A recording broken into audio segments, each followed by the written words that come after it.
Hey guys, today we'll understand how to score 4 grade in mobile computing Sem 6. So the basic idea is getting 80 plus marks.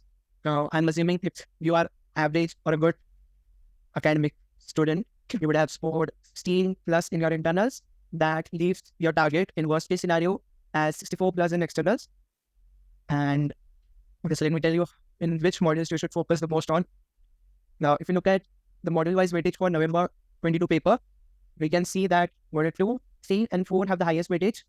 Now, this doesn't mean you should ignore module 1. Across all the papers, if just try, across all the papers, module 1 has minimum 10 marks weightage. And if we take actual look at the papers, we can see that module 1 comes in question 1 for 10 marks for in all 3 papers, and question 1 is compulsory question. So there's like you have to attempt it for sure to get that 20 marks. Remaining question 2 to 6 is out of those remaining 5 questions, you can attempt in 3. So you can still play around with this other modules. But module 1, you have to do compulsorily. And module 1 is relatively easy. So you don't have to be afraid of it. It's more of a story-based module. Understand what's going on and you'll be able to write in your own words. That brings us to module 2 and 3. What and what don't those up. Module 2 is mainly based around GSM and GPRS. That's what usually comes in exam. Let me take a look at the paper. And if I take a rough overview, that's what, GSM and GPRS is mostly what's coming from module 2. So do GSM properly, like proper. It's a big topic. It's not a small one, but do it properly. And on the off chance, do GPRS as well. Now, the other topics in module 2 are important as well. The UTRAN and UMTS, that's important as well. Do it later on, but focus on GSM and GPRS. Those are the hots for the university exam. This is the pie chart you should most refer to because if we think about November 22 paper, it's KT exam, and December 23 paper is KT exam as well. And those tend to be easier than normal ones because the paper setter is kind of trying so that you get passed. That's why there's 35 marks weightage in this latest December 23 paper for module 1. And module 4, 5, 6 hardly has any weightage whatsoever. This was purely an attempt so that if you studied even a tiny bit, even if you had studied for UT1, you would have been able to pass the final exam, the KT exam. Anyways, we'll be looking at May 23 paper.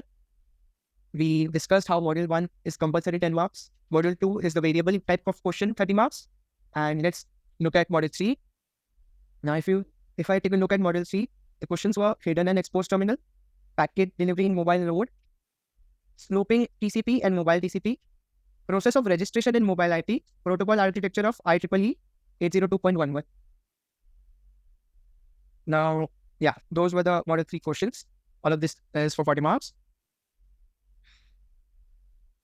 If we look straight across this mobile IP and mobile TCP, basically the entire module 3 portion,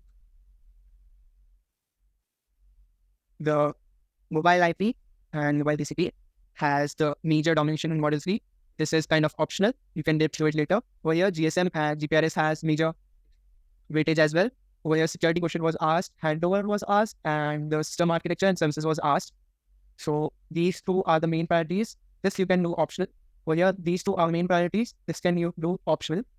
And if you had done only this much now, let's take a look at paper of May 23. First module, if you take a look at it, if you had done module 1, you would have, first question, if you had done module 1, you would have been able to answer these 2 questions. Your 10 marks are secured over here. Now, if we take a look at module 3, second question is completely on module 2. If you have done module 2 GSM properly, you are able to answer these 2 questions. Then this is module 3, mobile IP. This hidden station and exposed station problem is based on module 3. And solution in WLAN is based on module 4. So you should study that a bit. And that's your third question secure as well. Second question secure. Basically 40 marks had to be. Over here, 10 marks in your hand. Next, Snoopy TCP and mobile TCP if you have done module 3 properly. This is again module 3 questions. Mobile IP is again module 3. This question, you got it as well. 20 marks over here as well. Now, this is, of course, the best case scenario, 70. But, if you have done this much now, you are scoring 70. This is for O grades. If you see over here as well, new component in GPRS and GSM. This is module 2 again. You would be able to attempt this as well. That's 10 marks. again. And yeah, this is no use of scoring 10 marks because you have already scored 60 marks over here. You are aiming to complete this 20 marks over here. This is from module 4. This is cellular IPs from module 5 and short voice over LTE is from module 6. So do a bit of module 5 and 6 and you'll get a perfect 80 on 80. You don't need to study the entirety of this portion. Nope, you don't. Just understand the basic ideas from module 5. Alright, like what is mobility management? What is Hawaii? What is cellular IP? You are good for module 5. In module 6, just understand what is LTE. See, module 6 has relatively low weightage. So even if a question comes from module 6 now, it's mostly based on LTE or it's voice over LTE, the question we saw in the main exam. And then there's module 4. Understand where's the security threats. Okay, securing basic wireless networks, you can take that as well. This question was asked in the paper. And understand the types of wireless networks and stuff. Module 3, you have to focus on mobile IP, mobile DCP. You can ignore medium access control, ignore UTRAN, UMTS, focus on GPRS and GSM.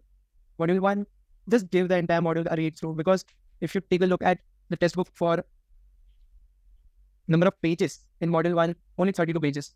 Just give it a read through and you will understand what it's mostly about. And yeah, that's your O grade secured in, I would say, 6 hours of study, maximum 5 or 6 hours. You don't need to dedicate 2 or 3 days to it. Just study for, I would say, 4 hours and then aim at solving the papers, previous year papers in 2 hours, next 2 hours. And you're good to go. Right? If you like this video, if you want to get more videos like this on how to pass or secure O grade in finals and 10 CGPA ultimately, make sure to hit that like button and let me know down in comments. So I'll continue making such videos. Thanks for watching and I'll see you in the next one.